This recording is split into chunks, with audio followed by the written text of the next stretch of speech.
মাননীয় প্রধানমন্ত্রী, বিরোধী দলীয় নেতা এবং অন্যান্য মাননীয় সংসদ সদস্যবৃন্দ, আসসালামু আলাইকুম রহমতুল্লাহ। আমি মাননীয় প্রধানমন্ত্রীকে ধন্যবাদ জানাতে চাই।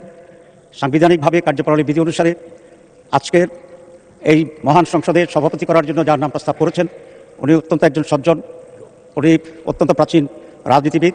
উনি যে দলই করুন না কেন, আমি মনে করি দেশের সকল মানুষের ওনার প্রতি আস্থা এবং শ্রদ্ধা আছে।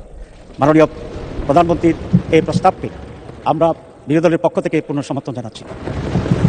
তবে এটা আরও খুব ভালো হতো যদি মাননীয় প্রধানমন্ত্রী বা তার প্রতিনিধি এই বিষয়ে বিরোধী দলের সাথে একটু আলোচনা করতেন। আমরা অবশ্যই তখনও এটাকে গ্রহণ করতাম অত্যন্ত আনন্দের চিত্তে। তো আমি আশা করি আগামীতে এই ধরনের যে সমস্ত বিষয় আসবে আলোচনা করা সম্ভব।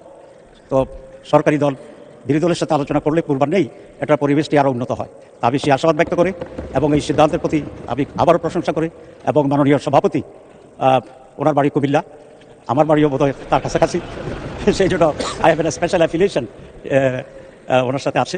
সব মিলিয়ে অত্যন্ত আনন্দ চিত্তে সমর্থন পুনঃ ব্যক্ত করে ধন্যবাদ জানিয়ে শেষ করছি। আল্লাহ হাফেজ।